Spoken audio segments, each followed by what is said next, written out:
What is up, Mets fans? Welcome back to another episode of the Mets'd podcast. Another series win. We beat the San Diego Padres. Teams in front of us. You got to believe Frankie Peppers told us in the last episode. You got to believe. And I think people are starting to believe probably more than you necessarily should. But hey, 11-15 at the absolute worst. You do not want to play the New York Mets down the stretch.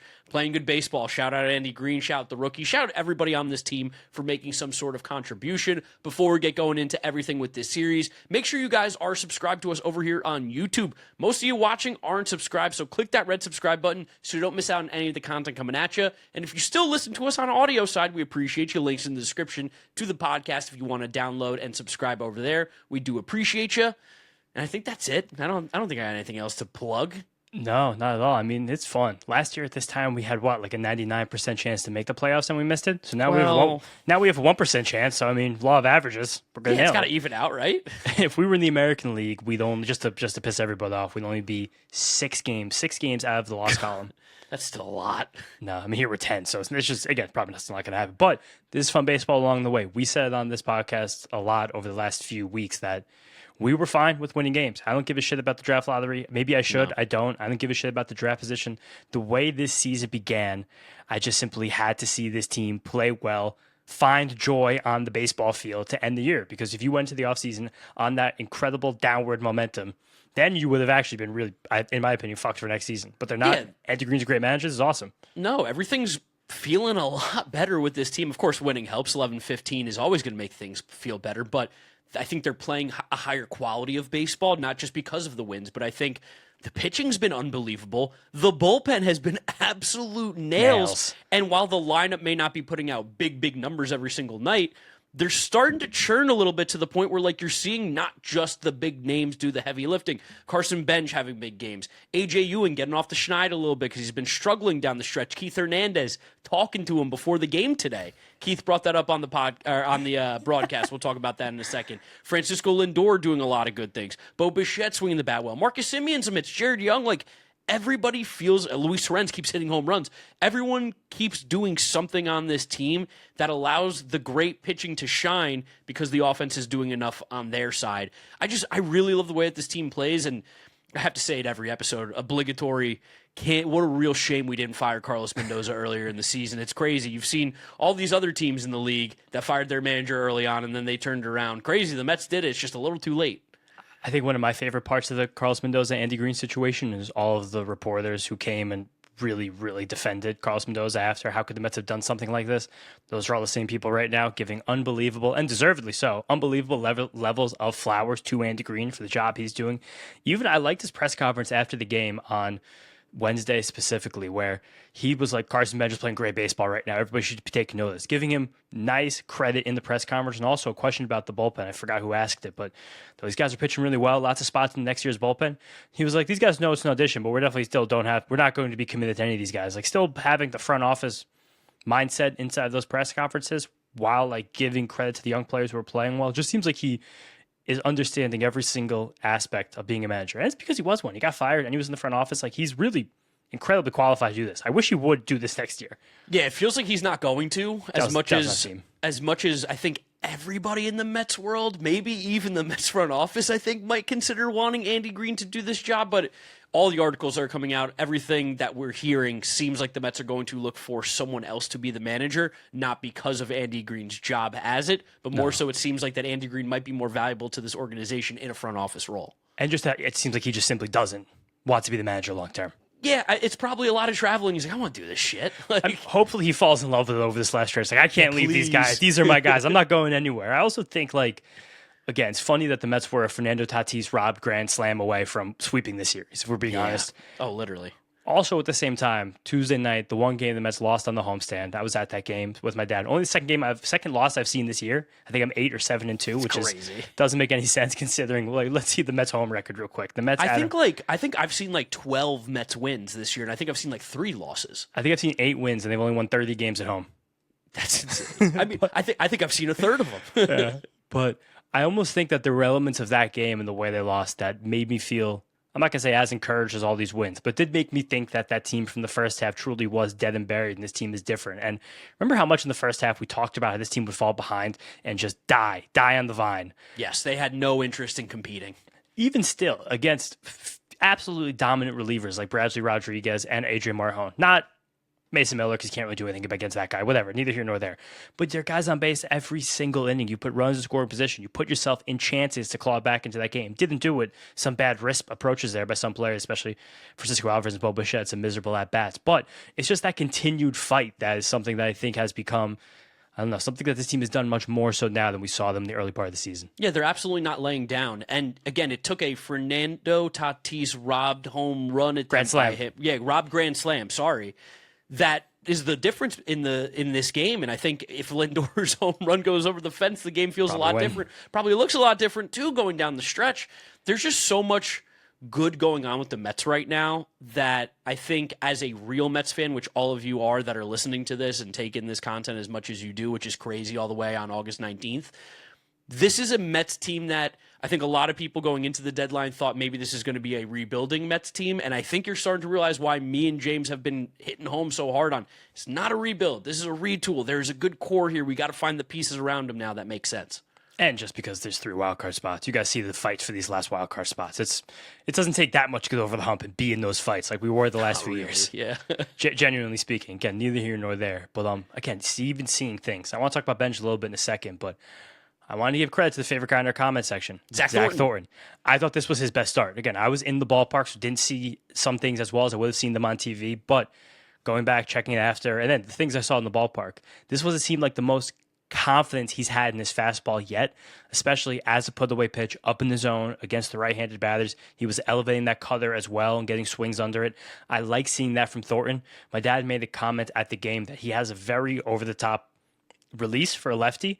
I think that's why he struggled to develop some of the breakers and definitely the changeup so far. But the way he was able to use that fastball, again, elevated while being able to bury the sliders he threw to the righties, that was a really nice weapon that he pulled out. I think it was a career-high 14 swings and misses, if I have that number right. Yep, 7 strikeouts. It was really just Fernando Tatis. And for a rookie like that, who I'm not going to say he's been struggling, he's pitching great lately, but to see a 500-foot home run hit the first pitch he threw in the game, righties do not hit home runs to the upper deck and city field. That shit does not happen. Tatis looked like he took a Sunday softball swing, and the ball was still rising when it hit the upper deck. But to bear down after that, give up nothing else really besides another home run to Tatis, like he's really, really taking steps forward. That was an awesome start. Yeah, the guys who hit home runs there over the years have been Pete Alonso, Yoenis Cespedes, Francisco Alvarez, guys with massive, massive power. So, yeah, like, way to bounce back from that. I think that the Padres are such an interesting matchup for him, too, because, one,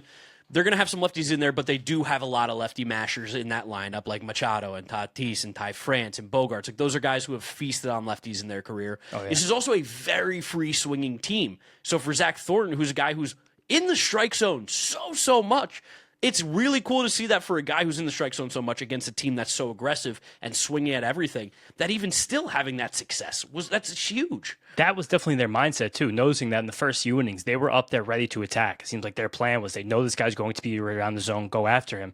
I mean, again, Tatis, that first pitch, it felt like they swung at the first pitch, I felt like half the game. In general, on pitches in the strike zone, they swung 80% of the time. It's a high number even in a game like this, but Thornton did great otherwise. He got the swings and misses that he doesn't often get. Just, again, really, really nice start from the rookie. Yeah, no, really good job by him. I think just to talk about some other pitching, too, going back to game 1, of course, we had McLean on the mound. Didn't have the strikeout stuff by any means, but 6 innings and giving up 1 run, who the fuck's going to complain?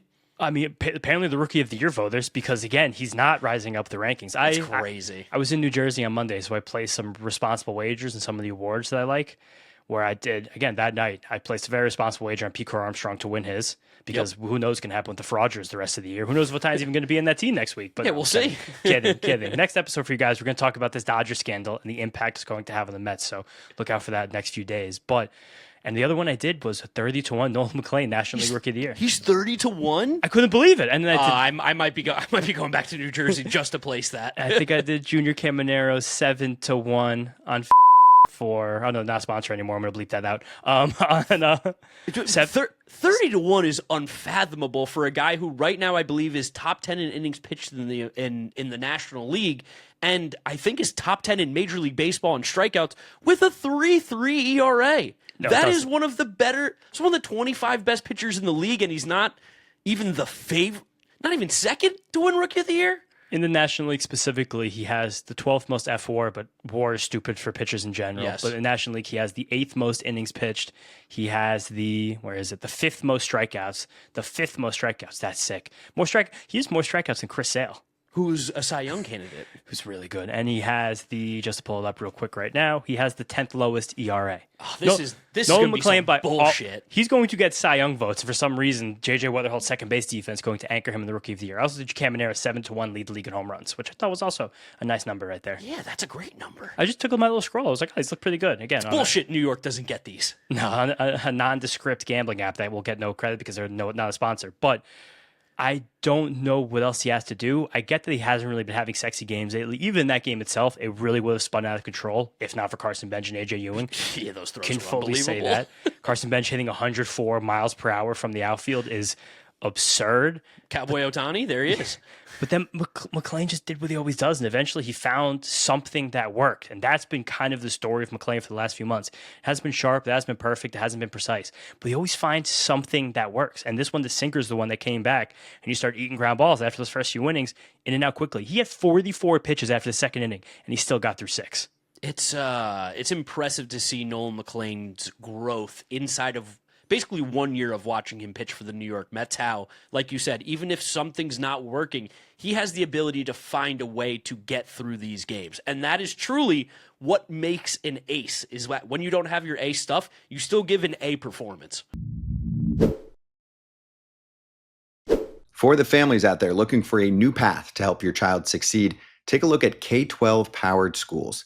K-12 offers tuition-free accredited online public education for students in kindergarten through 12th grade. It's all in a setting that works for your family. And K-12 has been around. They've been a leader in online education for over 25 years, serving over 3 million families with flexible education options tailored to each child's needs, interests, and goals for the future. K-12's dedicated teachers are trained in virtual instruction, and they provide real-time support. Hey, we've heard Todd Father on here talk about how his kids have gone through homeschooling, and it's really helped them for a family that is very much on the move during his playing career. So you can see how K-12 Powered Schools can help unlock your child's full potential. Enroll online today at k12.com/FOUL. That's the letter K, the number 12.com/FOUL. K12.com/FOUL.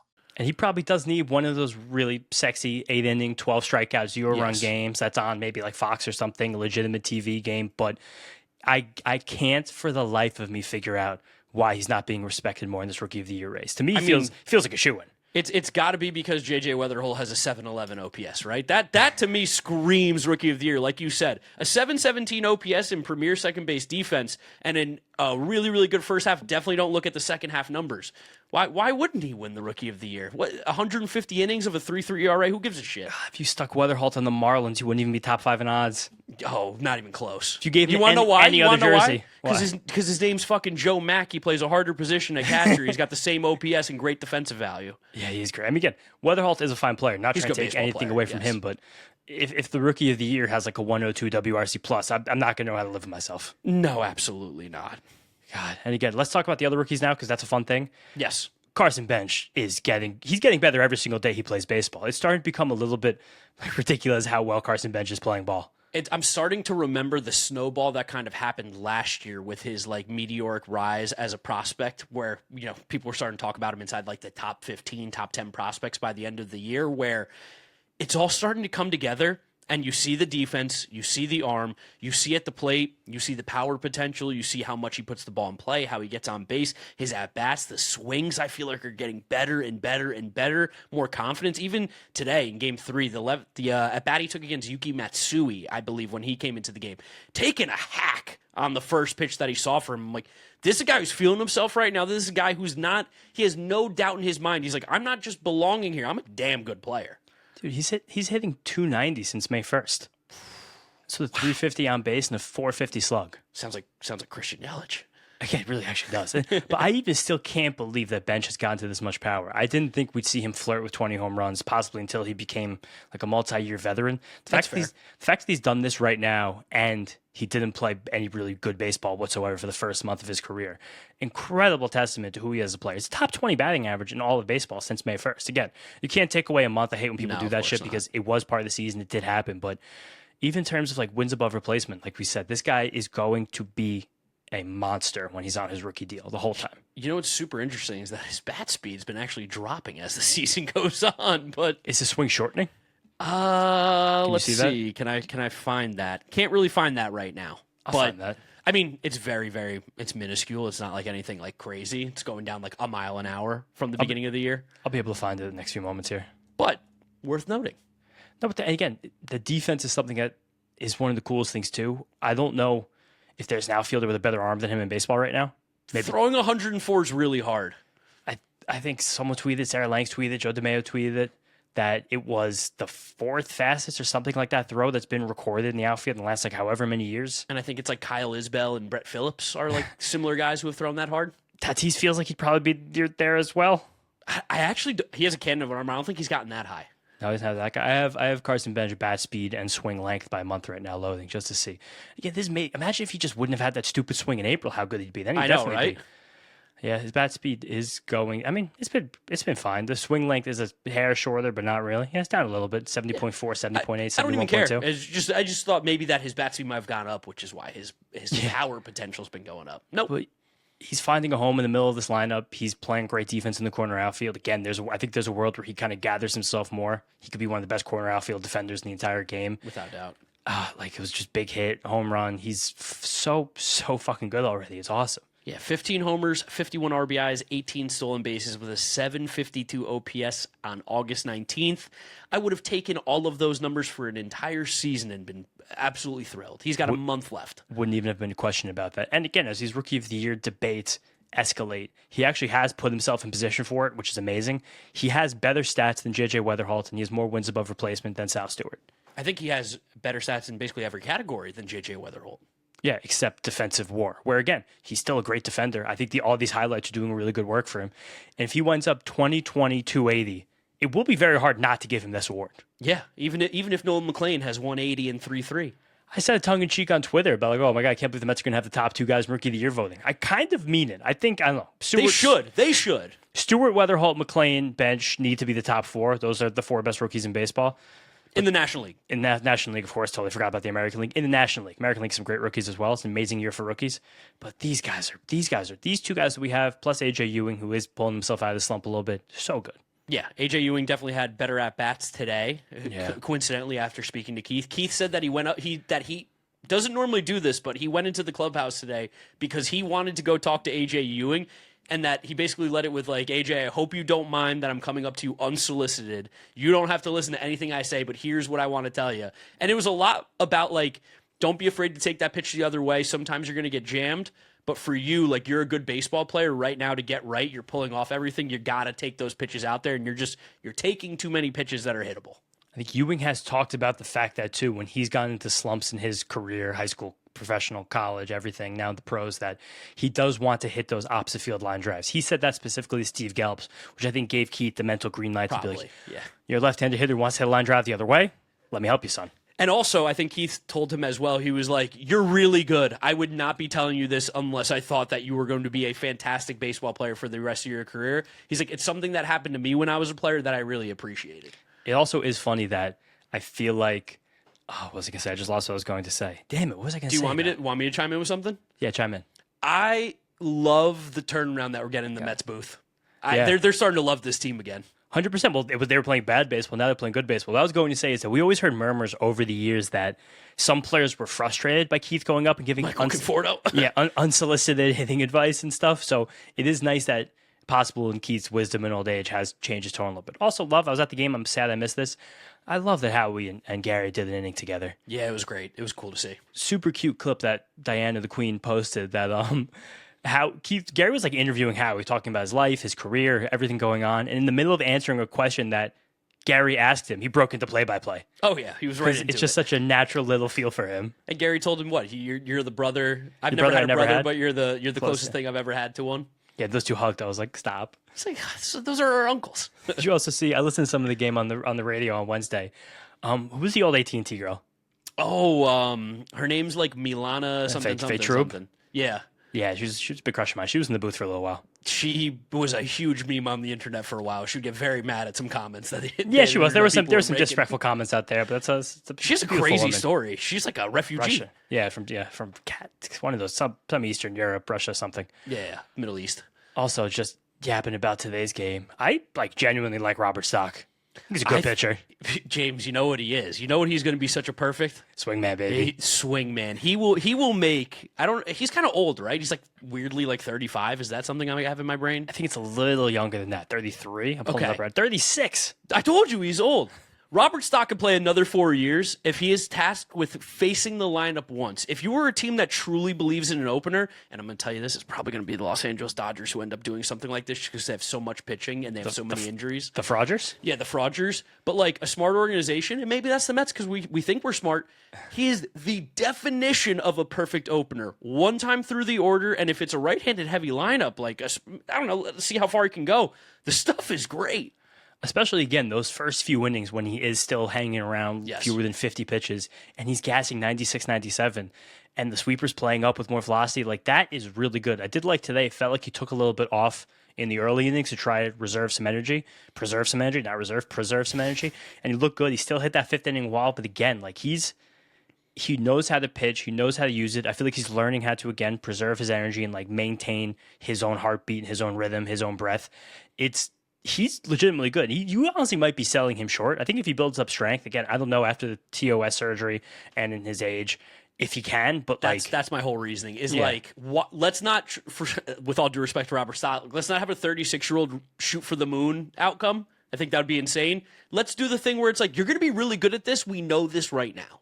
But I also understand from his perspective, yeah, I want to start. Let me start. Oh, yeah, from his perspective, yes. From the Mets' perspective, they should be like 3 innings, 125% effort every time. Also, former Padre out there with a lot to play for. He's played on a lot of teams, Robert Stock. He's been around the league. But that was who he debuted with. Oh, really? Yeah, Padres. And same with Andy Green. That's funny Didn't know too. that. Also, shout out the rest of this bullpen, too. We have to talk about, this is the preeminent Daniel Duarte podcast, and some way, somehow, that ERA keeps getting lower, and he keeps striking guys out.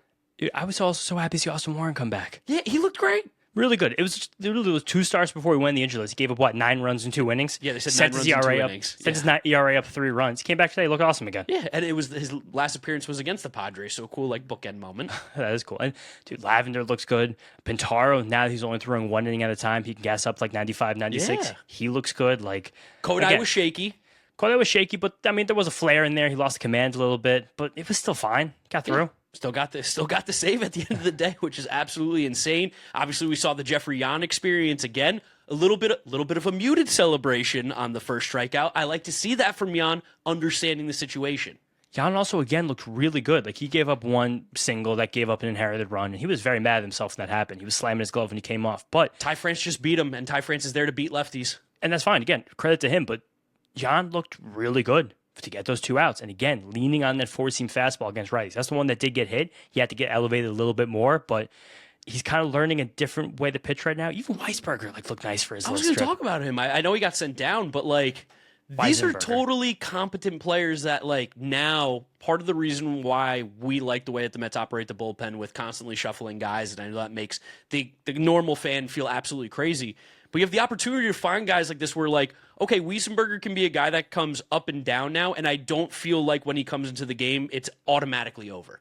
No, and I mean, again, it is annoying what the Mets have done with the bullpen over the last few years. Shout out our guy SRS Mike for that video that you gave a nice tech 2-parter to about Jeffrey Yan. Yeah, Jeffrey Yan, let's go. Danielle, I don't think the 2-inning thing should be happening anymore. I feel like that's the Mets tanking. Yeah, done. No more 2 innings from Danielle. But to lose games, I guess that's why. Yeah, and he when he came out of the first inning, did you see the massive celebration he did No, when he I came didn't off the see it. field? Nah. He was freaking out when he got out of the inning. Then I saw him out for the second one. I was like, "There's no way you plan to come out for the second one when you celebrate like that after the first one." That's the adrenaline thing. The adrenaline got used, and then he was like, oh, fuck, again? Man, I really liked watching this team play. Luis Torrens hit a bomb Luis That Torrens is ball playing was unbelievable baseball. crushed a straight. He's a 420-foot home run. All of the expo, but Luis Torrens didn't get in his production last year. It's happened. Luis Torrens, remember we talked about that bet last week? Luis Torrens versus Bo Bichette, OPS. We did, yeah. Torrens has passed him. I know. He's got a 703 OPS. You know, over his last 30 games, he has an 850 OPS. That's a lot. That's a real sample size for Luis Torrens. Luis Torrens has a nice little 315 WOBA right now, too. Like, he's actually competent. Like, I think at this point, too, Luis Torrens and Francisco Alvarez are trending to combine for a 4.5 WAR from the catcher position for the Mets. About as good as you could ask for. How the fuck does this team not make the playoffs? God damn it. Listen to all this shit that's going well. Well, it's because they didn't play baseball for the first 2 months of the season. And they had a lame duck manager who was not a leader leading them. We have poppin' colors for Mac Weldon here. I've got a little green shade. You've got a nice blue shade. And what else do you love about Mac Weldon, Kratz? I can be head to toe with Mac Weldon. I have the underwear, I have the shorts, I have the pants, I have the socks. Obviously, we got the shirt and the jackets, but it's head to toe comfort, no matter what piece they send. I even have a belt that looks sick. And make sure you check out Mac Weldon's AirKnit X fabric to help you out. Their lightest fabric fused with nylon mesh for maximum airflow. Skip the midday wardrobe changes. The barely there feel also keeps you feeling more dry and more fresh. You can browse that collection at macweldon.com. Don't sweat the heat this summer. Feel as effortlessly cool as you look with Mac Weldon. Go to macweldon.com and get 20% off your first order of $125 or more with promo code FOUL. That's MACKWELDON.com, code FOUL. God, who gets credit for firing Carson Mendoza? Is that David Stearns or is that Steve Cohen? Well, I mean, you guys Let's can think let us about know in it. the comment section down below because it's a classic debate as to when good things happen, it goes to Steve Cohen. When bad things happen, it goes to David Stearns. Yeah. Who do we think was responsible for keeping Carlos Mendoza for as long as possible? Because I'm going to say it was all Steve Cohen. You mean the guy that was probably texting him? The guy that was probably texting him and the guy that was seemingly worried about public image of the team, where I got to imagine the GM who didn't want to re-sign the all-time home run leader couldn't care give a about that. fuck. Oh my God! Wasn't there a thing of like Steve Cohen get Carson Mendoza like a book to help him through the tough times? Wasn't there some book about like leadership or something? Something about that. And I mean, I think maybe, again, if we ever learn anything, I would love for less meddling from ownership and just write checks. Yeah. So right now, we had this conversation was last year, a few months ago. Like if we could give David Stearns and Steve Cohen truth serum, the questions we'd ask them. Yes. So I think right now, number one, Steve Cohen be. What's your actual net worth? Yeah. Number two, what do you think of the Guggenheim Group when they bought the Dodgers in 2012? What do you think about that one, Kai? Number three, what was the deal with Carson Mendoza? Why'd you keep him so long? Yeah, dude? why did you keep it so? What does he know? Does he know your net worth? Oh my gosh. Also, very funny, poetic justice that the only game we lost as homestand was Jose Iglesias night. Oh, of course. I mean, just to kind of end OMG hype forever. It was so funny hearing it in the ballpark, though. It was honest. It was hysterical. It was cool that he was there. He threw the first pitch. It's got to be insanely frustrating for him to be throwing the first pitch when the two teams he played on each of the last 2 years was in the playoffs with each of the last 2 I was years. gonna say made the playoffs too with him on it. And also, like the last thing he ever did in a baseball field was be forcibly removed from an umpire. Assault an umpire. He had to be held back from getting an umpire's face, which is sad. But I like these on Broadway. It's a good consolation prize for this. It's really cool. I feel like, considering that's why he made OMG in the first place, because he thought his baseball career was over and he wanted to become a Latin pop star, this is putting you on the right track. The baseball career, there's a couple $1 million left in that. Also, like the Buena Vista Social Club, that's like a legendary play. It's a huge deal. Yeah, so it's like that's a pretty cool thing that he's going to be involved in that on Broadway in New York. It's great. I might go see it because of that. I honestly probably will too. Seems like it's a good date idea. Yeah, so I'm saying it's a good thing. Yeah, let's go to the Broadway with you. There's a baseball player there. I'll feel like I'm watching a baseball game for some of it. Anything else from this series you want to talk about? Oh, I know one thing. Hilarious that Fernando Tatis Jr. like hasn't tweeted in years, despite like winning awards and all-star teams and all this kind of stuff. He has like one good game in New York, and he's like, "How about that, baby? What's up?" I mean, that shit he pulled was sick. Honestly, That was an unreal catch. It's crazy how much I love this guy, despite really never liking the Padres, but. When he came down with that ball and he stood there for a second and flipped it to himself, the ballpark still really thought that was a homer almost the entire time. Those people in that stand, they got to get in the way. You can't interfere, but you have to create chaos. Yeah, there's no interference. It's kind of like when the guy goes to catch a ball over the railing and everyone just stands there to get in the way. I'm not interfering, but I'm definitely not going to move out of your way. Put your chest in there. Do something about it. Like, and also the replay when they slowed it down, you saw the guy in the front. He went like, ah. Yeah, it's a tough look. Yeah, it was very much like the Jim Halpert when Michael fell in the koi pond. Whoa. Yes, I'm not helping you. Like that was kind of disappointing there. And the last thing before we move on here, just the Jorge Polanco season-ending surgery. Why did it take so long? Why did he even come back and play? I don't know. It seems like they were like, we have to see him play. It's going to be difficult. Like, there's a really good chance he just doesn't ever play again. It feels like as a New York Met, surely. He's definitely coming to spring training next year and trying to play. They're paying him $20 million. Do you think he's going to be healed? I mean, if you're getting surgery in August, you think 6 months he's not healed? There's another player that once got a multi-year deal with the Mets, didn't get surgery, waited, got the surgery, didn't really ever play again for them. It is amazing how comparable these two guys are, truthfully. He's just played more. Like if Jed Lowry got the plate appearances that Jorge Polanco got, I'm sure they'd have similar numbers. Oh, yeah, for sure. But again, there wasn't a DH in the National League then. That was probably why they couldn't stick him out there. Like Jared, so we're going to end this season and Jorge Polanco played 9 innings of first base. Yeah. And that's bad. It's also very funny that they didn't even call up Brian Mauricio. They called up Wagaman. Dude, I thought that was crazy. So right now this bench is Morel, Wagaman, Pache. That's nuts. Like I do think that there's and a catcher. And yeah, Luis Torrens, of course. But like I do think there has to be some meaningful way to get Mauricio. I guess they might just be done with him. And if that's the case, I know, hasta la vista, no big deal, whatever. We tried, it happened. He'll catch on somewhere in the future. But I would just love to not see Marcus Semien play second base every day. Yeah, or at least, well, you forgot Brett Beatty, too, is on the bench. Yeah, Brett Beatty's on the, I mean, yeah, he played today. Andy Green was trying to be very complimentary of Brett. He said that he's been handling everything he's been doing. We think he's putting good swings on the ball. It's been a very frustrating few months for Brett. I agree. He's going to have a Jake Bauers type renaissance when he's off the Mets. Oh, for sure. Jake Bauers, Jared Young. There's no Jared Young, by the way, 784 OPS. Jared Young's awesome. So and more ABs against the lefties, doing really well against them too now. I think huge hit Wednesday afternoon. Maybe this is a crazy thing for me to say, or maybe this is really obvious and I'm not saying something and it just clicked in my head now. But I think a lot of times, especially like the modern baseball player struggles very much with the splits because our swings and everything and our concepts are so optimized for like putting out as much as possible, like hit a home run, try and hit home runs as much as possible, or lift the ball, hit for power, whatever it's going to be, that when like Jared Young or some of these other guys go up against the same side as them, that same swing is a lot more difficult just because of the different look. Jared Young seems to now be taking a B swing against lefties, in my opinion, which is look to put the ball in play, and what do you know? Better results. And I think we are able to see that a lot now with all the great advanced data that's been on Baseball Savant for a few years, but bat tracking with switch hitters specifically. Yes. Like I've been loving Angel Hanao on the Guardians. I think he's someone that's going to catch fire. If you guys play fantasy baseball, I love him as like a quick end of the season, like chaos little dude. But like, he's not even little, he's a big guy. But when you see switch hitters like that who have very different approaches from each side of the plate, and you see like a 2.5 mile an hour bat speed gap, yeah, you are putting different swings from each side. You're going to have a better side and a worse side, but as long as you still maintain the platoon advantage, which again, switch hitters have to do that. But it's nice to see Jared Young continue to develop like this team. Jared Young, Carson Benge, all these guys. It's just a fun team to watch. Even Luis Robert Jr. had a great series. He still plays such a good center field. It's crazy. Yeah, he's going to be a New York Met next year. I want you to know that. My dad was trying to convince me on that too. I think that they're going to come to an agreement because I think he actually enjoys being here, and I think the Mets value him.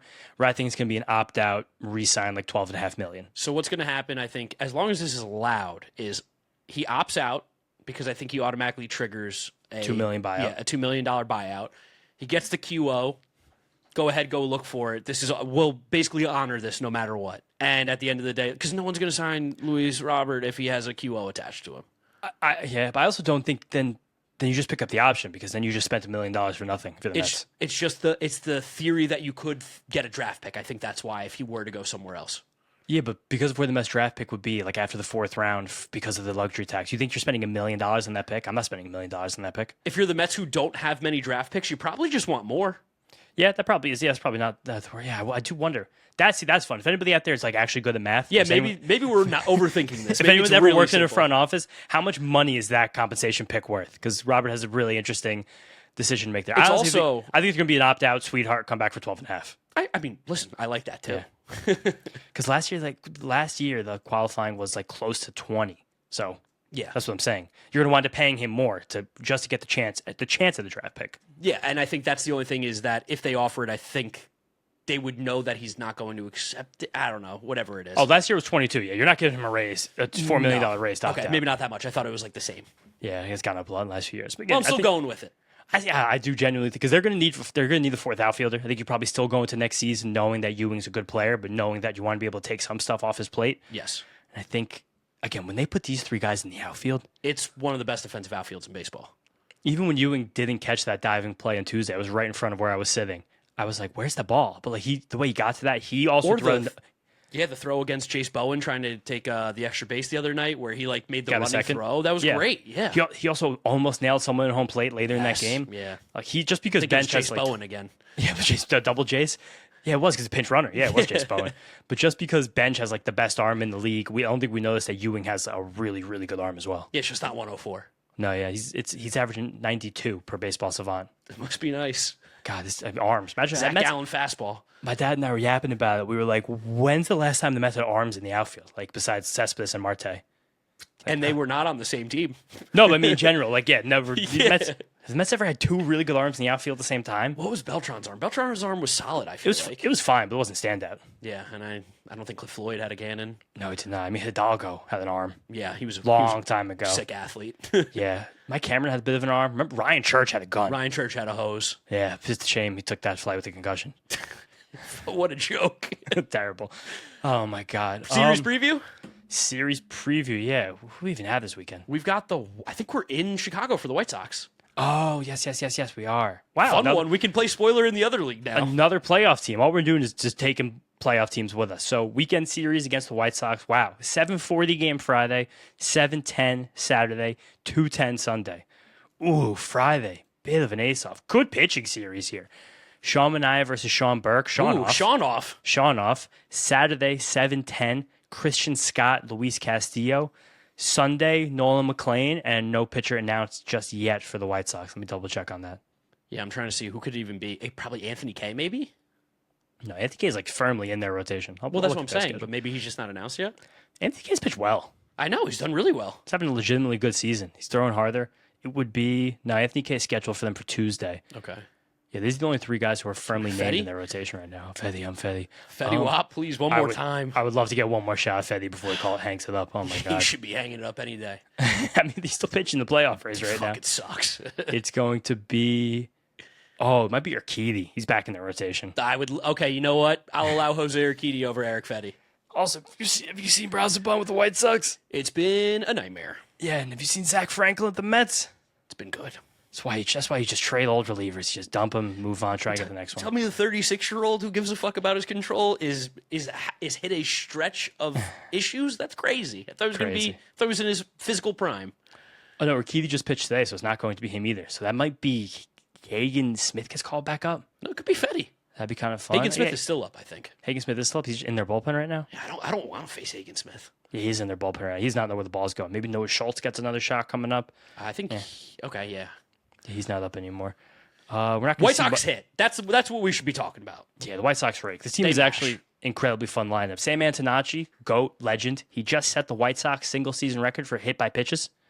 23? Dude, it's unbelievable. If you took all the hit by pitches out, his on base percentage would drop like 15 points. This was like 30 games. He got called up late. No, he got called up April still. I thought he got called up like in first month. Maybe. Whatever. But Doesn't matter. big story is going to be Munetaka Murakami. He's just unbelievable. He hit a home run off the scoreboard opposite field yesterday. That was crazy. I don't think I've ever seen a lefty hit a ball there. Miguel Vargas also crazy breakout season. Then they have the Montgomery twins, both having solid seasons. Colson's been a little cold lately. I thought Braden had better physical tools than this. I don't know where the bats beat this. Maybe it's just the adjustment right now. He's made good swing decisions, but he's not getting that thump that I thought he had. Chase Mydroth, good little ball player. Tristan Peters, slow second half, good little ball player. Mark Spohr, Drew Romo, we love his switch hitting catcher. God. Drew Romo, stop it. We're gonna see Luis Angel Acuna. That'll be nice. We're gonna see Randall Grichuk face Sean Manaea. Randall Grichuk's been ripping. Yeah, because he's just faced the lefties. Randall Grichuk is one of the best. I think he has like the like the third most homers of any active player without making an all-star team, which is really funny. 222 home runs in Randall Grichuk's career. Good for him. Really nice career. Really, really good career. He was taken one pick ahead of who, James? Oh, Trout. Mike Trout. Nice. Ooh, pull that one out. Also, we're going to see Sean Burke Friday night. If you guys like pitching, definitely try to tune into this one. Sean Burke has been a monster. Big-time fastball, extension king, has built just enough of a repertoire off that. Nothing else really spectacular. He throws a very slow knuckle curve. Hides the ball really well, though, and that fastball just zips up on you. Yeah, he's a big dude, and you said the extension's the big thing. That's why he doesn't need to have elite velocity to make it feel good. No, he's really, really good. And talking about this bullpen, we just saw Mason Miller. You're going to see like the Charmeleon versus Charizard from them. Grant Nice. Taylor versus me. Yeah, that's the only one Good I really know. job. Bulbasaur for I don't know the one in between. Yeah, you don't. Wait, who's the water one, James? That's not that Bulbasaur. No, Bulbasaur is grass. Oh, it was Blastoise is the big one. Blastoise is the big one. I don't Who's know the what little guy? I don't know what the baby is. Squirtle. Squirtle. Damn it. Yeah. And what's the other one? Squirty. No, War Turtle. War Turtle. Yeah, I can't get that. I told you about that study that apparently they said people who learn Pokemon from a young age have like parts of the gray matter in their brain developed that people who didn't don't have. Oh, I'm sure that's me. Like Pokemon can just exist in your brain if you did it early, kind of like if you learned the language as a baby. That if you didn't do it, you will never have that. It's one of the very, very bizarre things about me that I'm just like, I can rattle them off like that. Yeah. But this White Sox team is legitimately good. They've built distance between themselves and the rest of the AL Central. Well, that division also is an absolute fucking joke. Well, someone's got to win it. They're playing the best No, ball in it. good for them. Not trying to take anything away from them. It's more so about the building distance. They're 5 games above 500. I don't know if that's really building. Six now. They won. Oh, they won today? Good. All right. Beat the Cubs. Six games above 500. The Twins are in second place, so keep that in mind. I mean, it's a very tight gap right there with the Twins, the Guards, and the Tigers. One of those teams sneak in the last playoff spot. It's going in to the be the American League. Tigers. I still don't know for this. They've really hit. Actually, it's going to be the Blue skids. Jays. You think it'll be the Blue Jays now? Yeah, it's going to be the Blue Jays. Orioles had it for a hot second, and they just lost. But they have Pete Alonso. Yeah, Pete's on fire right It's now. for sure not his fault. This team stinks. Pete is scalding hot right Where now. have I heard that one before? Pete's just doing one of his regular ass hot streaks that we've seen time and time again. No, he's a damn good ball player. It's just a shame that the rest of that team is dog shit. I can't believe. So you see, Baseball Savant put out scoop stat today. That's bullshit. Pete wasn't top 10. Maybe they might be making good throws. Recount it. Yeah, recount. I've watched this guy make the best scoops I've ever seen. No, but I think that's all we got here, right? Yeah, that's it. Frankie Peppers for us to wrap it up. Yeah, I'm So it's a work day, so I hope Frankie was able to get one in. Frankie's been quick, and the people are loving the new Frankie segment. No Frankie yet. We recorded too quick. All good, Frankie. We appreciate you. You'll send us something, and we'll play it on our next episode. Yeah, you mean that? I think I might text and be like, don't. If you haven't sent it yet, don't worry. Just get it Okay, next that's time. fine too. That's fine too. Yeah, I'll tell Frankie right now. But yeah, that's all we got. That's all we got. Just letting you guys know, we are planning Rotisserie Chicken Night. Couldn't do it this week. Lives got a little crazy. Think we're going to. I'm just going to spitball talk schedule right now. Yeah, let's do a little 2-minute schedule talk since we didn't get a hot take from Frankie Peppers. If we're looking at the month of September, I kind of love. Oh my God, that Tuesday against the Orioles. I know, that's the Pete game. yeah, that's a possibility. Tuesday Orioles or Thursday Phillies are the two I'm going to throw out there. The Thursday Phillies can't happen. That's a Lindor bobblehead night. The tickets are going to be more expensive for people. Okay, that's fair. And I think also Wednesday's not a bad one either for that Orioles game. I'm just trying to think of. but that's the podcast night for us. Oh, that is a podcast night for us. It's a Yeah, great point. It's a podcast night for us and work night for me. So that's a Yeah, tough one. it might be that Tuesday, the 15th, September 15th, soft launch. Soft launch, Rotisserie Chicken Day. That we're going to be looking to do it Tuesday, the 15th, against the Orioles, because that's the only homestand we have left while we're in the city. We have to do one of those days. I'm going to say this: rocking giveaways that the Mets got for the rest of the year. So you've got Mets fanny pack on the Wednesday against the Brewers. Killer. Mets mystery dumpling. Fuck yeah, I'm in. You ever That'd be seen so these, funny. James? Yeah, the they're insane. squishies? Yeah. I'm in. Let's do it. They have a Mr. Met at the Unisphere light up bobblehead this Sunday against the Astros. Also a 3:10 start time on a Sunday is kind of crazy. Peacock. Oh, that's why. WWE times Mets Francisco Lindor bobblehead. I mean, they also had to cue that Ewing and Bench shirt this week Yeah, to that was replace Freddie Peralta bobblehead. That was sick. You got a Mrs. Met tennis bobblehead. If you're a kid, you get a home run apple piggy bank. I would have put that shit right in my room. I would have been excited for that. We got another Francisco Lindor bobblehead day coming up too, and two of them in September. Oh wait, is that going to be U.S. Open time? It is. For which? I mean, that Tuesday Orioles. I mean, that's No, good. I don't think it. I think it's mostly August. That's still our honeypot because we're not going to be here this Astros weekend, and I think we prefer to do this on a weekday anyway. So the only weekday home series left then after we come back is that Tuesday Orioles. All right. Or it could be Monday Orioles. Soft launch. One is start thinking about those 2 days, guys. If you can get there, we're going Mets'd Up Community Rotisserie Chicken event. Let us know in the comment section down below which day works best for you. Drop a like on the video if you enjoy it, as well as subscribe to the channel so you don't miss out on any of the content. You can follow James on social media at James Shiano. I'm Giraffe Neck Mark. We'll catch you guys on the next one. Peace out. Peace out, guys. Go Mets.